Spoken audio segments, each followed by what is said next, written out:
اللهم صل على محمد وعلى آل محمد كما صليت على إبراهيم وعلى آل إبراهيم إنك حميد مجيد.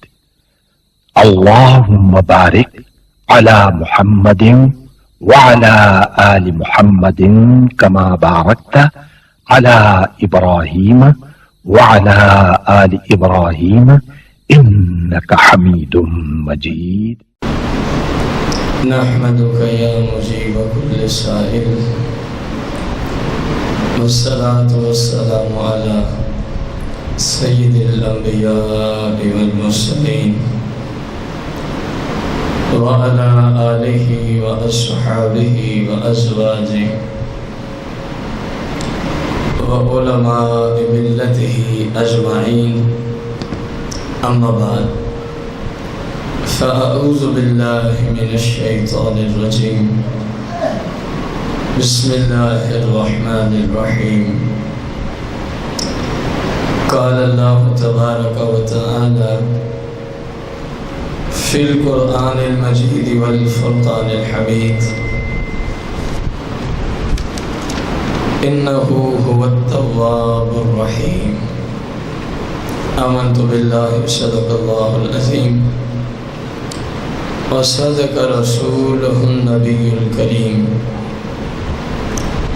إن الله وملائكته يصلون على النبي يا أيها الذين آمنوا صلوا عليه وسلموا تسليما. الصلاة والسلام عليك يا رسول الله، الصلاة والسلام عليك يا حبيب الله، الصلاة والسلام عليك يا شفيع المذنبين، الصلاة والسلام عليك يا سيدي يا رحمة للعالمين، الصلاة والسلام عليك يا سيدي يا جد الحسن والحسين. مولاي صل وسلم دائما أبدا على حبيبك خير الخلق كلهم.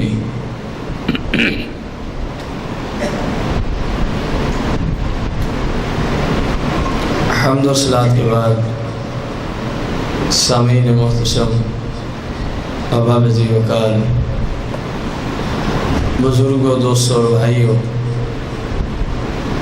ہمارے آج کے جمعۃ المبارک کے خطبے کا جو موضوع ہے توبہ کی فضیلت، قسط نمبر 5، اور اس سلسلہ میں آج آخری قسط ہے. آج یہ 5واں جمعۃ المبارک ہے. ہم قرآن و حدیث سے یہ دلائل پڑھتے سنتے آ رہے ہیں کہ انسان خواہ کتنا بڑا گناہ گاری کیوں نہ ہو جائے، بس صرف اپنے رب کی بارگاہ میں توبہ کر لے، اللہ کریم اس کے سارے گناہ معاف فرما دیتا ہے. کم و بیش کوئی 4 گھنٹے کا درس اسی موضوع پہ گزر چکا ہے، اور آج 5ویں میں ہم، اور اس سلسلہ میں آخری ہے. معاملات جو ہیں قرآن و سنت میں توبہ کی فضیلت پہ وہ نہیں ختم ہوتے، ہم اس کو خود ختم کر رہے ہیں. یہ مطلب نہیں ہے کہ بس قرآن و حدیث کے دلائل ہی ختم ہو گئے. یہ تو آپ اگلے سال تک، اسی دن تک آپ چلتے رہیں تو توبہ کا باب جو قرآن و حدیث میں ہے وہ ختم نہیں ہوتا. انہ هو التواب الرحیم، بے شک اللہ بہت بڑا توبہ قبول فرمانے والا ہے. کتنا بڑا توبہ قبول فرمانے والا ہے، اس کو آپ ایک چھوٹی سی مثال سے سمجھ سکتے ہیں. قل متاع الدنیا قلیل، قل متاع الدنیا، ہمیں یہ سمجھنے کے لیے کہ اللہ بہت بڑا توبہ قبول فرمانے والا ہے. پہلے اللہ جس چیز کو قلیل فرماتا ہے نا، قلیل، تھوڑا، پہلے ہمیں اس کو سمجھنا ہوگا کہ کیا جس کو اللہ قلیل فرما رہا ہے ہماری عقل میں وہ بیٹھتی ہے؟ اگر تو اس کی قلیل کو ہم سمجھنے سے قاصر ہیں تو پھر وہ کتنا بڑا توبہ قبول فرمانے والا ہے، یہ تو پھر کسی کی جرأت ہی نہیں۔ قرآن مجید میں فرمایا قل متاع الدنیا قلیل، محبوب آپ اعلان فرما دیں دنیا میں جو کچھ بھی ہے یہ سب کا سب قلیل ہے، تھوڑا ہے۔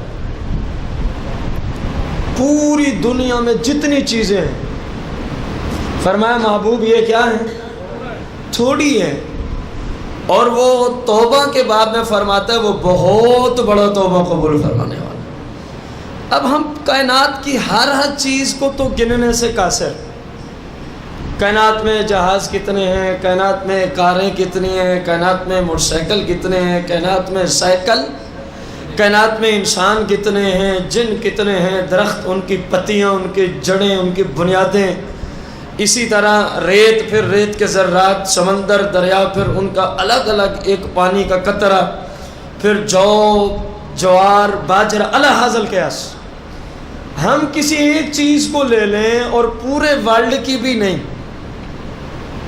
فقط فیصل آباد شہر کی، ضلع فیصل آباد کی اگر ہم فقط گندم لے لیں، کیا ایک چیز، اور وہ بھی پورے ملک کی نہیں، پورے صوبے کی نہیں، ایک شہر کی، تو کیا ہم سارے بندے بھی مل جل کے ان کو گننا شروع کریں کتنے دانے تو ہم گن سکتے ہیں؟ یہ صرف ایک شہر کی ایک چیز کی بات کی ہم نے، اور اللہ فرماتا ہے پورے ورلڈ میں، پوری کائنات میں جو کچھ بھی ہے سب کا سب قلیل ہے، سب کا سب کیا ہے؟ تو قانون کیا نکلا کہ ہم رب کے قلیل کو سمجھ، جس کو اللہ قلیل فرمائے وہ تو لوگوں کی سمجھ سے ماوراء ہو، اور جس بارے میں فرما رہا ہے انہو هو التواب الرحیم، وہ بہت بڑا توبہ قبول فرمانے والا، تو جس کے قلیل کو ہم قلیل در قلیل کو ہم نہیں سمجھ سکتے، وہ مالک کتنا بڑا توبہ قبول فرمانے والا ہے، یہ ہماری عقلوں سے ماوراء کام ہے۔ بس اپنے پاس تو ایک ہی جملہ ہے، جتنا مرضی گناہ ہو جائے، جتنا مرضی گناہ ہو جائے، جتنا مرضی کوئی اللہ کی نافرمانی کر چکا ہو، شرط یہ ہے کہ سچے دل سے توبہ کر لے، مالک اس کے سارے گناہ معاف فرما دیتا ہے، اس کے سارے گناہ۔ صحیح بخاری شریف میں نبی کریم رؤوف الرحیم علیہ الصلاۃ والتسلیم نے اپنے صحابہ اور اہل بیت کو ارشاد فرمایا تم سے پہلے والی قوموں میں ایک شخص تھا، کون؟ وہ قاتل انسان تھا، اس نے ایک انسان کو قتل کیا، دوسرے کو کیا، تیسرے کو کیا، چوتھے کو، حتیٰ کہ 99 افراد کو اس نے ناحق قتل کیا۔ کتنے انسانوں کو؟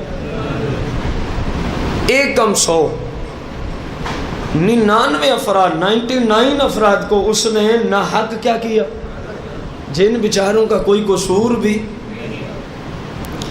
بس ایک دن اس کے دل میں خیال آیا کہ یار میں بہت بڑا ظالم، میں بہت بڑا، کیوں نہ ہو کہ میں اپنے رب کی بارگاہ میں توبہ کر لوں، کیوں نہ ہو کہ میں اپنے رب کی بارگاہ میں۔ ظاہر ہے جب کسی عام انسان کو کوئی شرعی مسئلہ درکار ہو، جیسے اب یہ توبہ کرنا چاہتا تھا، تو وہ کسی عالم سے رجوع کرتا ہے کہ یار میں یہ کر بیٹھا ہوں، اب میں چاہتا ہوں کہ مجھے معاف ہو جائے، اس کے لیے طریقہ کیا ہے؟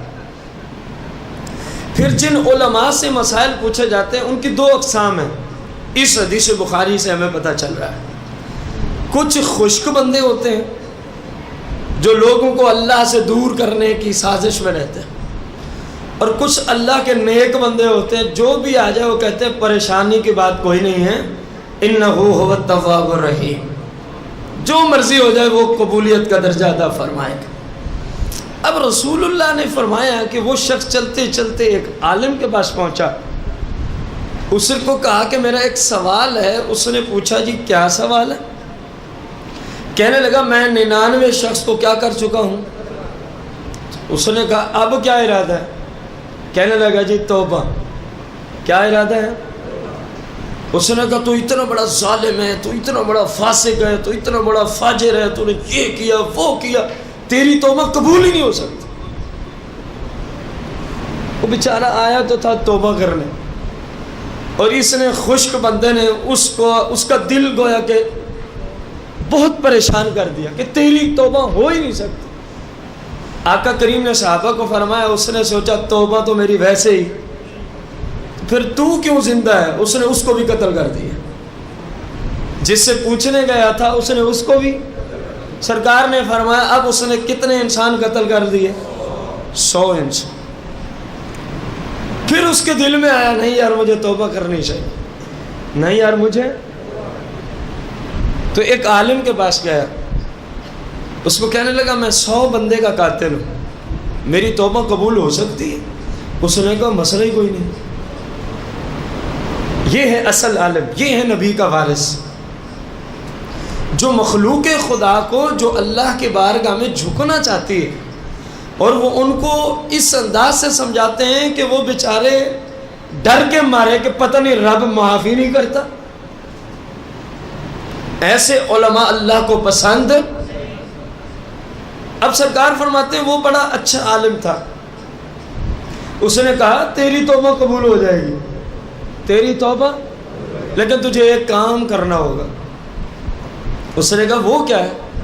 فرمایا وہ فلاں جو بستی ہے نا وہاں نیک لوگ رہتے ہیں، وہاں نیک لوگ رہتے ہیں، کثرت کے ساتھ وہاں نیک لوگ رہتے ہیں، آپ وہاں جا کے نا اللہ سے معافی مانگو، ان نیکوں کے وسیلے سے رب تیری معافی کو شرف قبولیت کا درجہ عطا فرمائے۔ سرکار مدینہ علیہ السلام ارشاد فرماتے ہیں وہ چل پڑا نیکوں کی بستی کی طرف، نیکوں کی قبلہ، جہاں کوئی نیک فرد ہو نا اس علاقے کی خوش قسمتی ہوتی ہے، جہاں کوئی نیک افراد رہتے ہوں تو اس علاقے کی ان کی وجہ سے بہت بڑی خوش نصیبی ہوتی ہے۔ آج اس طرح کی روایات موجود ہیں جو ہم نے پڑھنی، آپ سنتے چلیں۔ آقا کریم فرماتے ہیں کہ وہ چلا نیک لوگوں کی اور نیک لوگوں کے محلے کی طرف، کہ وہاں تو اللہ سے معافی مانگے گا، قبول تو یہاں بھی کر لے گا، لیکن نیکوں کا صدقہ وہاں جائے گا تو جلدی قبول کروا لے گا۔ جیسے ہمارے یہاں کوئی مسئلہ ہوتا ہے تو ہم چلے جاتے ہیں حضور داتا گنج بخش کی بارگاہ میں، ہم چلے جاتے ہیں بابا فرید گنج شکر کی بارگاہ میں، ہم چلے جاتے ہیں پیر پٹھان توسہ شریف کی بارگاہ میں، اللہ حاضل قیاس۔ تو سرکار علیہ السلام فرماتے ہیں وہ بھی نیکوں کی طرف۔ اللہ کا کرنا ایسا ہوا، اس بستی سے جہاں سے نکلا اور نیکوں کی بستی کی طرف جا رہا ہے، ابھی راستے میں تھا کہ اس کی موت کا وقت آ گیا، توبہ کے لیے جا رہا ہے 100 انسانوں کا قاتل۔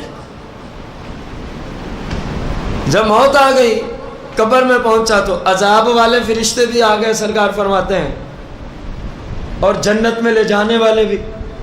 وہ کہہ رہے ہیں یہ ہمارا ہے، جنت والے کہتے ہیں تمہارا تو اس سے واسطہ ہی کوئی نہیں، یہ تو جنت والوں کا ہے۔ وہ کہتے ہیں یار کیسی باتیں کر رہے ہو، 100 بندے کا قاتل ہے اور تم کہتے ہو یہ جنت میں جائے گا، تم کہتے ہو یہ۔ انہوں نے کہا نہیں جی یہ جنتی ہے۔ سرکار فرماتے ہیں اللہ کریم نے ایک اور فرشتہ بھیجا کہ ان کے درمیان جا کے فیصلہ کرو، کیا کرو۔ اب اس باب میں روایات مختلف ہیں، میں آپ کو سنا رہا ہوں کہ اللہ نے فرشتہ بھیجا، ممکن ہے کوئی آپ کو سنائے کہ یہ دونوں فرشتوں کے گروہ اللہ کی بارگاہ میں پہنچے، تو وہ بھی ٹھیک کہہ رہا ہے۔ اس میں روایات کیا ہیں؟ مختلف ہے، مال سب کا ایک ہی ہے۔ وہ آگے اور کہنے لگا کیوں لڑ رہے ہو؟ جہنم والے کہتے ہیں یہ جہنمی ہے ہم نے لینا، جنت والے فرشتے کہہ رہے ہیں یہ جنتی ہے اس کو ہم نے، دونوں کی بات سنی، کہتے ہیں جو 100 انسان کا قاتل، اس کا اور جنت کا تعلق ہی کیا ہے؟ جنت والوں سے پوچھا، وہ کہتے ہیں جی ٹھیک ہے مانا 100 انسان کا قاتل ہے، لیکن جب اس کو موت آئی تھی یہ توبہ کی نیت کر چکا تھا۔ یہ اور بات ہے کہ زندگی نے مہلت نہیں دی کہ توبہ کرنے جا رہا تھا، نیت تو اس نے کر لی تھی، نیت تو اس نے. اب اللہ نے اس فرشتے کو تیسرے کو فرمایا کہ ان کو کہنا جہاں سے وہ چلا، جس بستی سے اور جس میں وہ جا رہا تھا، نیک لوگوں کی بستی میں، دیکھ لو جس بستی کے زیادہ قریب ہے وہی فرشتے اس کو لے جائیں. جہاں سے چلا تھا، جس جگہ موت آئی ہے، اگر وہ اس کے زیادہ قریب ہے تو جہنم والے لے جائیں، اور جس جگہ موت آئی ہے جن کی طرف جا رہا تھا، نیک لوگوں کی طرف، اگر ان کی بستی قریب ہے تو جنت والے اس کو.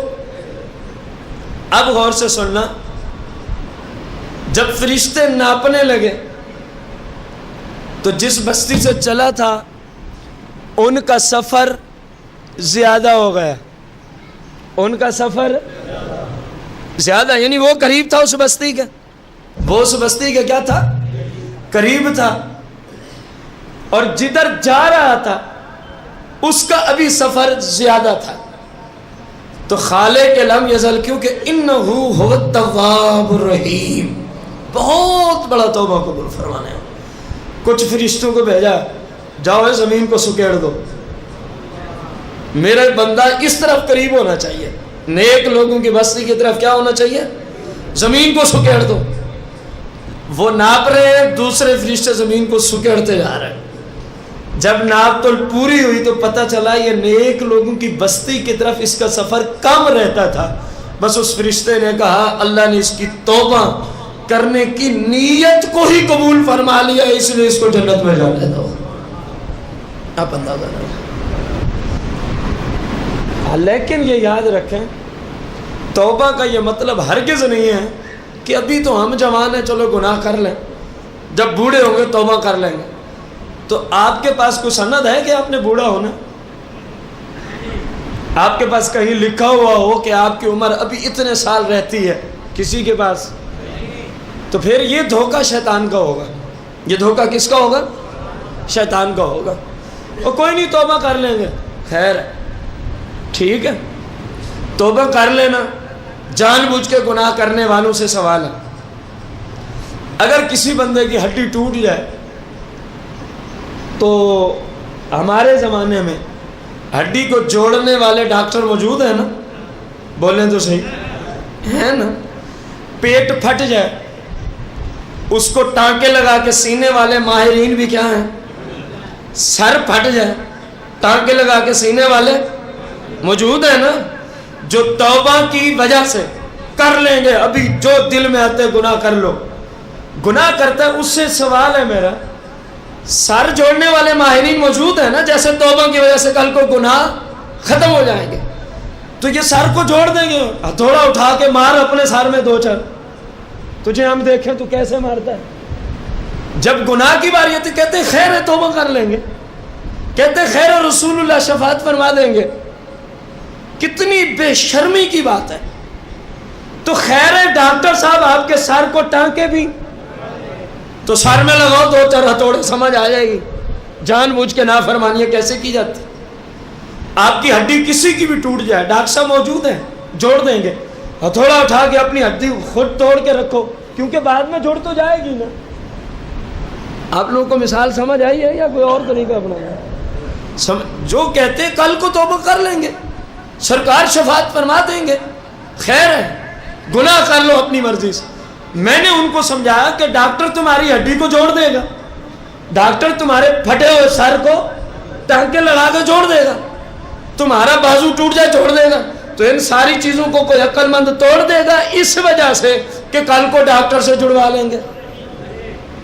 تو اسی طرح توبہ اور شفاعت کی وجہ سے گناہ کرنے والا بھی ایسا ہی احمق ہے جیسا اپنے سر کو خود ہتھوڑے اٹھا کے مارنے والا احمق ہوتا ہے. جو توبہ کی وجہ سے گناہ کرتے وہ ایسا ہی احمق. بات سمجھ آ گئی آپ کو؟ تو رسول کریم رؤوف الرحیم علیہ السلام کی شریعت میں آپ کے وسیلہ سے اگر اللہ مسلمانوں کے گناہ معاف کرتا ہے، اس کا یہ مطلب ہرگز نہیں کہ ہم جان بوجھ کے گناہوں میں لگے نا، بلکہ یہ کن لوگوں کے لیے ہے جن سے خطا ہو گئی، جو بھولے رہے، جو بیچارے غفلت کا شکار تھے، اور جب انہیں علماء نے سمجھایا، جب ان کے اپنے دل کو ٹھوکر لگی، اب توبہ کر لیں تو بس پھر توبہ ہی کر لیں، بس پھر توبہ ہی کر لیں. یہ نظام نہایت ہی غلط ہوگا کہ کوئی نہیں کل کو کر لیں گے. یہ اسلام کو پسند ہے. ممکن ہے جس گناہ کو تم کرنے جا رہے ممکن ہے وہ گناہ کرتے ہوئے اسرائیل آ پہنچے تو پھر کیا بنے گا؟ گناہ کرتے ہوئے موت آ سکتی ہے نہیں آ سکتی؟ کتنے لوگوں کو موت آئی ہے جو گانے سن رہے تھے؟ کتنے لوگوں کو اس حالت میں موت آئی ہے جو فلمیں دیکھ رہے تھے؟ کتنے لوگوں کو اس حالت میں موت آئی ہے جو ڈرامے دیکھ رہے تھے؟ کتنے لوگوں کی اس حالت میں موت آ چکی ہے جو شراب کے نشے میں دھت تھے؟ کتنے ایسے لوگ مر گئے کہ جو جناب والا فحاشی اور بے حیائی کی محفل میں بیٹھے ہوئے تھے. ساری مثالیں موجود ہیں. تو اگر گناہ کرتے ہوئے موت آ گئی تو سوچو پھر کیا بنے گا؟ قرآن اور حدیث کا مسلمہ اصول کہ جو جس حالت میں مرتا ہے قیامت تک قبر کے اندر اس کے ساتھ وہی سلوک رہتا ہے. کیا مطلب ہے؟ ایک بندے نے احرام باندھا عمرہ کرنے یا حج کرنے جا رہا. یہ قرآن میں سورہ نساء میں مسئلہ موجود ہے. اور راستے میں اس کو موت آ گئی. راستے میں اس کو اب قیامت کے دن تک اس کی قبر میں اس کو حج اور عمرہ کرنے کا برابر ثواب ملتا ہی رہے گا. ایک بندہ رمضان کے روزے کی حالت میں وفات پایا, خاتمہ بالخیر ہو اگر تو مرتے دم ایمان نہ برباد ہو جائے, تو قیامت تک اس کو رمضان کا روزہ ہر روز رکھنے کا قبر میں اللہ ثواب دیتا رہے گا. ایک نماز کی حالت میں مرتا ہے, قیامت تک نماز پڑھنے کا ثواب اس کی قبر میں ہر روز. اور ایک فلم دیکھتے ہوئے مرتا ہے تو پھر قیامت تک اس کی لعنت اس کی قبر میں ہر روز اترتی رہے گی. ایک گانے باجے ڈرامے دیکھتے ہوئے مر جاتا ہے, ایک بے حیائی فحاشی کی محفل میں بیٹھا ہوا مر جاتا ہے, ایک بندہ جناب شراب کے نشے میں دھت مر جاتا ہے, تو قیامت تک یہ لعنت روزانہ ہی اس کی قبر میں پڑتی رہے گی. تو جو گناہ کرنے جا رہا ہے اس بھائی سے سوال ہے, کیا تیرے پاس گارنٹی ہے کہ تو گناہ کرنے تک زندہ رہے گا؟ ممکن ہے عین گناہ ہی تجھے موت آ جائے تو پھر کیا بنے گا؟ کبھی سوچا آپ؟ پھر بنے گا کیا اس بندے کا؟ پھر ہماری کل خانیاں اس کو کیا فیض پہنچائیں گی؟ ہمارے تیسرے نامے 7ویں اور 40ویں اس کو کیا فائدہ پہنچائیں گے جو ماری حرام موت گیا ہے؟ کو بات سمجھ آئی ہے؟ ہم تو اتنے شوق رکھتے ہیں کل خانیاں 40ویں کروانے کے لیے, بھلے قرض بھی اٹھانا پڑے تو کھانے لازمی پکانے ہوتے ہیں ہم. حالانکہ یہ کوئی اسلام قرض اٹھا کے کل خانی 40واں کرنے کی اسلام میں اجازت نہیں ہے. کل خانی 40ویں پر 7 نامے پر کوئی کھانا پکانا ضروری ہے؟ آپ اکٹھے ہوں, دعا کریں, پڑھائی کریں, اس کو ثواب پہنچ جائے گا. لیکن ہمارے یہاں ظلم یہ کرتے ہیں لوگ کہ ان نوافل کو اپنانے کے لیے قرض جیسی لعنت, اور اکثر کو معاذ اللہ وہ قرض بھی سود پہ ملتا ہے. اشد ترین کبیرہ گناہ, اشد ترین کبیرہ گناہ. تو خدا را دیکھو کہ اسلام کیا ہے. اسلام اور اسلام ہمیں کس طرز عمل سے زندگی گزارنے کا حکم دیتا ہے. آپ اندازہ لگانا کہ جو نیک لوگ ہوتے ہیں ان کی وجہ سے ارد گرد رہنے والوں کو کتنا فیض پہنچتا ہے. اسی 100 انسان کے قاتل کی بخشش کا سبب بھی تو نیک لوگ بنے. ایک حبشی غلام تھا, بازار میں فروخت ہونے کو گئے, جو بھی اس کو لینے آتا وہ کہتا بھائی مجھے نہ خرید, اسی میں عافیت.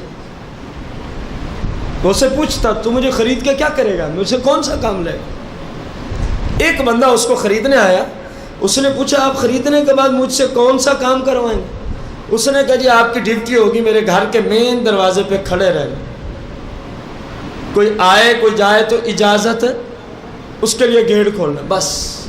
کہاں تو مجھے خرید لے. اللہ والوں کو یہ بھی پتہ ہوتا ہے کہ اب ہم جا رہے ہیں تو ہمارا وہاں کام کیا ہے. یہ بہت بڑا پرہیزگار شخص تھا، اگرچہ غلام تھا لیکن بہت بڑا پرہیزگار شخص تھا.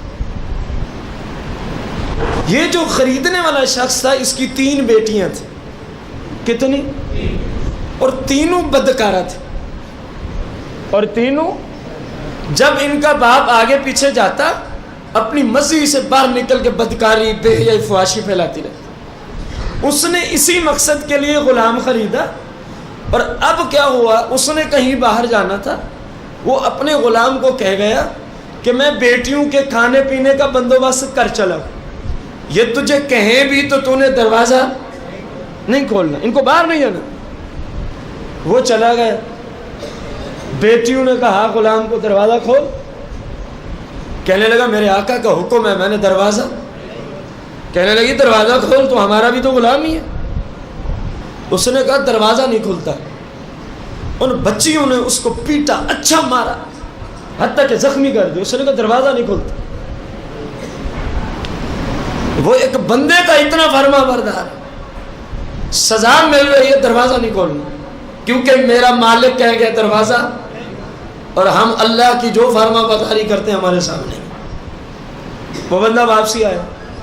مالک، اس غلام نے اپنے مالک کو کوئی بات بھی نہیں کی کہ تیری بیٹیوں نے یوں کہا اور مجھے سزا دی.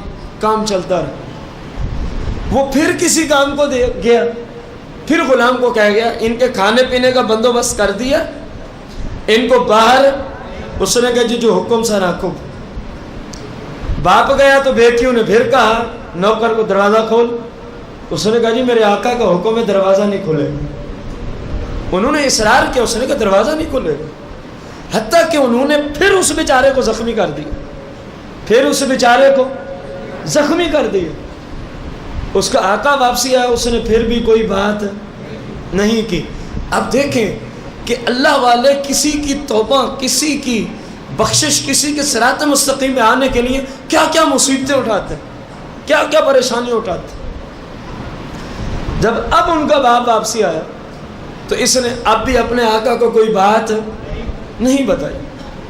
جب اب بھی نہیں بتائی نا، جو سب سے بڑی بیٹی تھی اس کے دل میں خیال پیدا ہوا کہ ہم کتنے گندے لوگ ہیں اور یہ ہمارا نوکر کتنا اچھا انسان ہے، ہم اس کو مارتے ہیں، یہ صرف ہمیں گناہ سے روکنے کے لیے مار برداشت کرتا ہے، لیکن دروازہ.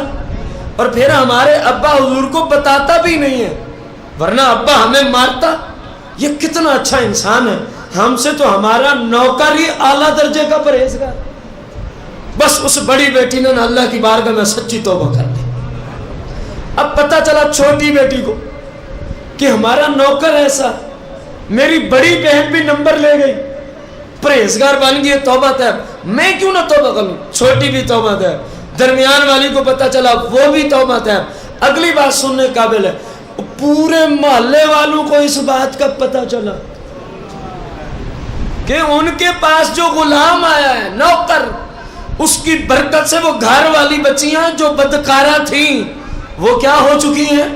توبہ طیب. تو محلے والوں نے آپس میں مشورہ کیا یار ان کا نوکر پرہیزگار ہو، ان کی بچیاں جو کل تک بدکارہ تھیں وہ توبہ کر کے پرہیزگار بن جائیں، کیوں نہ ہو کہ ہم سارے بھی توبہ طیب ہو جائیں. ایک نیک بندے کی برکت سے اب دیکھو پورا محلہ اللہ کی بارگاہ میں توبہ طیب ہوا اور اللہ کی عبادت میں لگ گئے، اور اللہ کی عبادت میں لگ گئے. آپ اندازہ لگائیں، جناب موسیٰ علیہ السلام، جناب موسیٰ علیہ السلام کے زمانہ مقدسہ کی بات ہے کہ آپ کے زمانے میں قحط سالی آ گئی. کیا آ گئی؟ قحط سالی آ گئی. لوگوں نے کہا حضور کوئی شفقت فرمائیں، انسان، حیوان، چرند پرند یہ سب اب بھوک پیاس سے مرنے والے، بھوک پیاس سے. کوئی دعا فرمائے اللہ تعالیٰ بارش ہی عطا فرما دیں، چلو قحط سالی سے جان ہماری چھوٹ جائے. جناب موسیٰ علیہ السلام نے فرمایا ٹھیک ہے، اس طرح کرنا ہے کہ فلاں پہاڑ پہ ہم جائیں گے اور وہاں جا کے اللہ کریم سے کیا مانگیں گے؟ دعا مانگیں گے تو اللہ تعالیٰ بارش عطا فرمائے. فلاں دن اکٹھے ہو کے آ جائیں، عوام اکٹھی ہو کے آ گئی، آپ تھوڑی دیر چلیں۔ فرما جس بندے نے اپنے رب کی نافرمانیاں کی ہیں نا، وہ میری محفل سے واپسی چلا جائے، ورنہ بارش نہیں ہوگی، ورنہ بارش۔ تقریباً آدھا جو مجمع تھا نا وہ پہلے اعلان پہ ہی واپسی چلا گیا۔ کچھ آپ نے سفر مزید فرمایا۔ پھر موسیٰ علیہ السلام نے دیکھا تو ابھی لوگ آ رہے تھے۔ فرما تم نے سنا نہیں؟ میں نے کہا جس نے کبھی بھی اپنے رب کی کیا کی ہے، نافرمانی کی ہے، وہ ادھر نہ آئے ورنہ بارش۔ دعا میں صرف وہی ہے جس نے رب کی نافرمانی نہ کی، اگر کی ہو تو توبہ طیب ہو چکا ہو پہلے سے۔ اب جو باقی بچ گئے تھے وہ بھی اپنے گھروں کو، انہوں کا پھر آپ جانے اور آپ کا رب بھی جانے۔ جناب ہمارے اندر تو یہ استعداد ہی نہیں ہے، ہمارے اندر تو یہ۔ موسیٰ علیہ السلام چل رہے ہیں، اب پہاڑ کے قریب ہی پہنچے ہیں تو آپ نے دیکھا ایک بندہ آپ کے ساتھ ساتھ چل رہا ہے، ایک بندہ آپ کے۔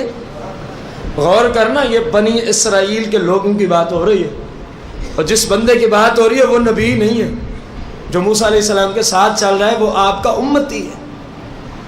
اور رسول اللہ کی امت تمام نبیوں کی امتوں سے افضل و اعلیٰ ہے، افضل و اعلیٰ۔ ہاں غلطی ہو گئی، معافی مانگ لیں، آئندہ اپنے آپ کو سنبھال لیں۔ اب موسیٰ علیہ السلام نے پہاڑ کے قریب جہاں متعلقہ پہاڑ تھا دعا مانگنی تھی، اس بندے سے پوچھا آپ نے میرا اعلان نہیں سنا تھا؟ اس نے کہا حضور کون سا اعلان؟ کہا میں نے یہ 2 بار اعلان کیا ہے کہ جس نے رب کی کیا کی ہے وہ آپ واپسی گئے ہی نہیں۔ کہا جی مجھے یہ تو نہیں یاد کہ میں نے کبھی نافرمانی کی ہو، البتہ ایک معاملہ ہوا تھا، میں آپ کے سامنے رکھ دیتا ہوں، اگر وہ نافرمانی ہے تو میں بھی چلا جاؤں گا، آپ مجھے فیصلہ دینا۔ موسیٰ علیہ السلام نے فرمایا وہ کیا ہے، وہ کیا ہے؟ تو وہ کہنے لگا کہ آپ میری آنکھوں کی طرف دیکھیں۔ جب موسیٰ علیہ السلام نے اس کی آنکھوں کو دیکھا، ایک ڈھیلا موجود ہے، ایک ڈھیلا ہی نہیں ہے۔ روایت پہ ذرا غور کرنا، خصوصاً میرے نوجوان بھائی جو آج جو بھی، میں یہ نہیں کہہ رہا کہ جو بیٹھے ہیں، جو بھی ان میں میں خود بھی شامل ہوں، ظاہر ہے میں بھی نوجوان آدمی، میں بھی ان نوجوانوں میں شامل ہوں جو مختلف اوقات کے منتظر رہتے ہیں، فلاں گلی سے، فلاں چوک اور فلاں بازار سے، فلاں گیٹ سے۔ آپ میری بات کو سمجھ تو گئے ہوں گے، فلانی اور فلانی نے گزرنا ہوتا ہے، جو آنکھیں پھاڑ پھاڑ کے دیکھنے کے عادی ہیں، خصوصاً وہ احباب خواہ موجود ہوں خواہ بازر انٹرنیٹ، جب کبھی کسی نوجوان تک ہماری بات پہنچا، وہ بہن ہو یا بھائی ہو، ایک ہی بات۔ آپ نے فرمایا کہ تیرا ایک ڈھیلا ہے، ایک نہیں ہے۔ اس نے کہا بس یہی تو پوچھنا ہے، اگر یہ بھی نافرمانی ہے تو میں بھی واپس چلا جاتا ہوں، میں بھی۔ فرمایا اس کا قصہ کیا ہے؟ اب اللہ کے نبی کو تو سارا کچھ ہی پتہ ہوتا، لیکن امت کو بتانے کے لیے پوچھا جا رہا ہے۔ اگر آپ نہ پوچھتے تو آج یہ روایت ہم تک نہ پہنچتی۔ فرمایا قصہ کیا ہے؟ وہ عابد کہتا ہے حضور مجھے یہ تو نہیں پتا، ایک دن کی بات ہے کہ میں جا رہا تھا تو ایک دروازہ کھلا، جملے سننا عابد کے، ایک، اور اچانک میری نگاہ پڑ گئی، مجھے یہ بھی نہیں پتا کہ آگے جو تھا وہ مرد تھا یا عورت تھی، بس نگاہ پڑ گئی ہے۔ میں نے فوراً اپنی نگاہ کو گھمایا اور میں نے اپنے اس ڈھیلے کو مخاطب کیا کہ دیکھ آج تو نے رب کی نافرمانی کی ہے، میں اپنے جسم میں اب تجھے نہیں رہنے دوں گا۔ حالانکہ رسول اللہ کی حدیث ہے، آپ راستے سے چلتے ہوئے جا رہے ہیں، آپ انٹرنیٹ پہ بیٹھے ہیں، آپ کا کوئی دنیاوی اعتبار سے کوئی معیشت میں آپ نے کوئی کام کرنا ہے، یا دینی اعتبار سے آپ کوئی کسی ویب سائٹ کی طرف جانا چاہ رہے ہیں، اور ظاہر ہے وہاں خام میں ماحول آپ کی سمجھ کے علاوہ بھی بسا اوقات کھل جاتا ہے، خام خام ہے، اچھے کاموں کی طرف جاتے جاتے بھی برے کام آ جاتے ہیں۔ یہ صورت ہو یا آپ کہیں جا رہے ہیں، اچانک نگاہ پڑ جائے کسی خاتون پر، تو سرکار فرماتے ہیں اس نگاہ کو فوراً پھیر دے، تجھے گناہ نہیں ہوگا، تجھے گناہ، شرط یہ ہے اچانک پڑے اور پھیر لے۔ اچانک پڑے، مثلا یوں جا رہے تھے، نگاہ پڑی تو ادھر دیکھنا شروع کر، فرمایا اس کا تجھے گناہ۔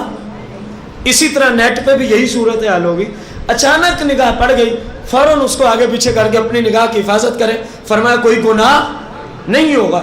اب غور کرنا، وہ شخص کیا کہہ رہا ہے، حضور دروازہ کھلا، بس یہ آنکھ اٹھی، یہ نہیں اٹھی تھی، یہ جو آپ دیکھ رہے ہیں ڈھیلا ہے ہی نہیں، یہ اٹھا، اور مجھے یہ بھی نہیں پتا کہ آگے مرد تھا یا عورت تھی، اتنی بھی پہچان نہیں ہوئی، اس سے پہلے میں نے اس کو پھیر لیا اور میں نے اپنے اس ڈھیلے اور آنکھ سے خطاب کیا، تو نے آج رب کی نافرمانی کی ہے، لہٰذا تو میرے جسم میں رہنے کے قابل نہیں۔ حضور میں نے اپنا ہاتھ یوں اندر داخل کیا اور بغیر کسی نشہ دینے کے میں نے اپنے ڈھیلے کو نکال کے باہر پھینک دیا۔ بتائیے اگر گناہ ہے یہ بھی تو میں بھی پیچھے چلا جاتا ہوں، اگر یہ رب کی نافرمانی نہیں ہے تو پھر مجھے اپنے ساتھ جانے دیں، مجھے روکیں نا۔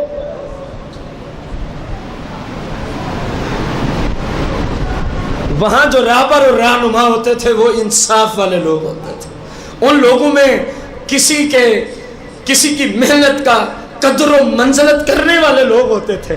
جناب موسیٰ علیہ السلام نے جب اس نوجوان کی یہ بات سنی، اب موسیٰ علیہ السلام نے اس نوجوان کو کیا رتبہ دیا، کیا درجہ دیا، کیا مقام دیا، کیا اس کو آپ نے عزت اور کیا اس کی حوصلہ افزائی فرمائی۔ آپ فرماتے ہیں معاملہ یہ ہے کہ تو میرے ساتھ چل، یہ نافرمانی میں نہیں آتا۔ اب صورتحال یہ ہوگی کہ اب دعا تو مانگے گا، آمین موسیٰ کلیم اللہ کہے گا۔ آپ اندازہ لگاؤ رب کے نبی نے اس نوجوان کو کتنا مقام عطا فرمایا، رب کے نبی نے اس نوجوان کو کتنی شان اور رتبہ عطا فرمایا، حالانکہ وہ پاک پیغمبر موسیٰ علیہ السلام کے پاؤں مبارک کی خاک کے برابر بھی نہیں ہو سکتا، بلکہ کتنا بڑا پرہیزگار ہو جائے، کوئی غیر نبی کے پاؤں کی خاک کو بھی نہیں پہنچتا، لیکن آپ نے اس نوجوان کو نوازشات سے، آپ نے اس پہ نوازشات کی بارشیں کر دی، انبار لگا دیے۔ فرمایا تیری جوانی میں اتنا تقوی و طہارت والی صورتحال ہے تو پھر تجھے ہم اعزاز دیتے ہیں، اب دعا بارش کی تو مانگے گا، آمین موسیٰ کلیم اللہ کہے گا۔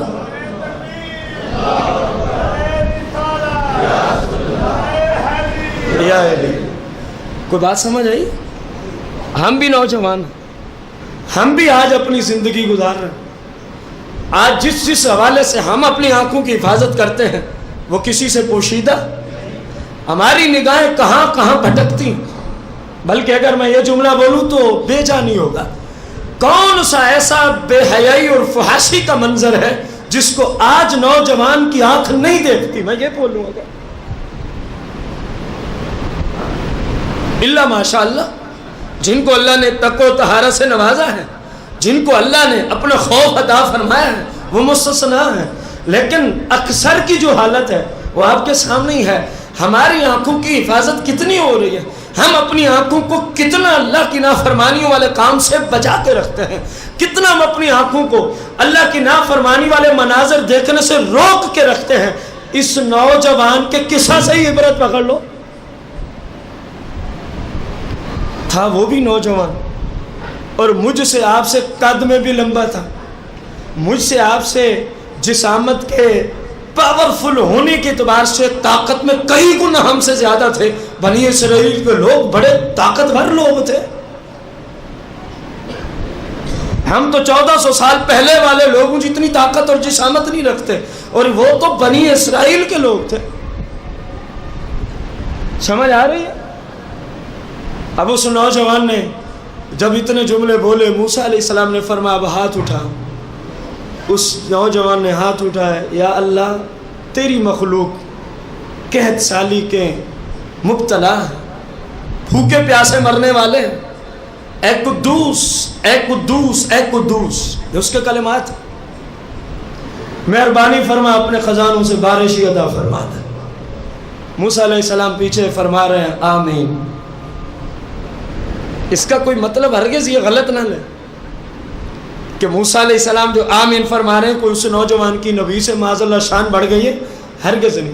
جو غیر نبی کو، جو نبی نہ ہو، خواہ وہ اہل بیت کا فرد ہو، خواہ وہ صحابہ میں ہو، خواہ وہ ازواج مطہرات میں سے ہو، خواہ وہ اولیاء میں سے ہو، جو کسی بھی ان میں سے ہستی کو کسی نبی کے برابر سمجھے یا کسی نبی سے اعلیٰ سمجھے، وہ مسلمان کافر ہو جائے گا۔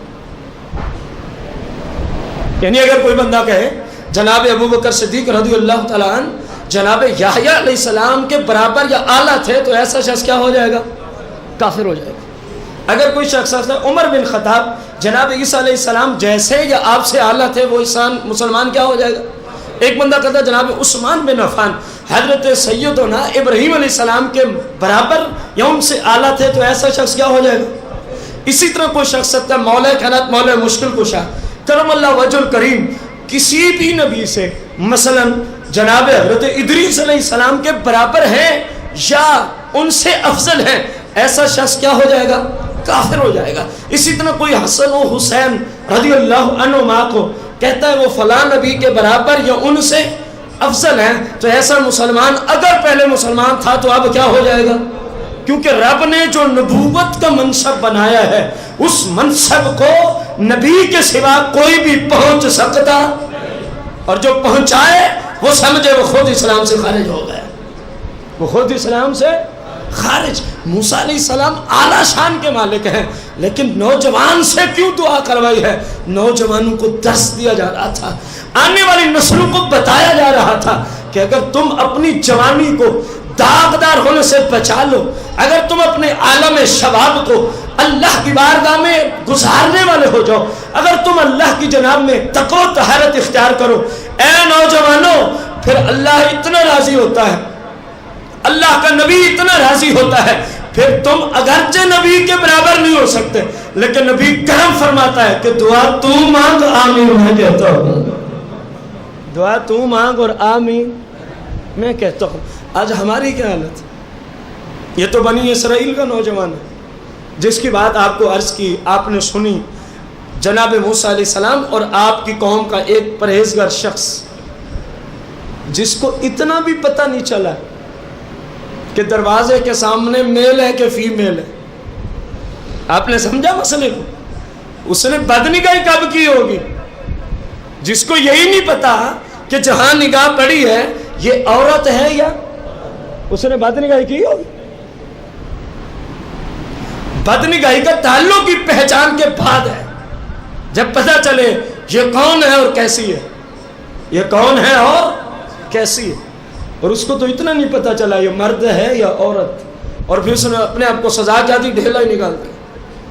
موسیٰ علیہ السلام فرماتے ہیں یہ کوئی نافرمانی بلکہ یہ تیرے تقوی و طہارت کی عظیم مثال ہے، یہ تیرے اللہ کے خوف کی عظیم مثال ہے۔ میرے بھائیوں، بزرگوں اور دوستوں اور نوجوان ساتھیوں، آپ نے آج تک، آج 5واں جمعہ توبہ کی فضیلت پہ ہم آخری روایت پڑھ چکے ہیں، آپ نے کتنی احادیث سنی، کتنے روایات کو سنا، کتنے مستند صحیح حکایات اور واقعات کو سنا۔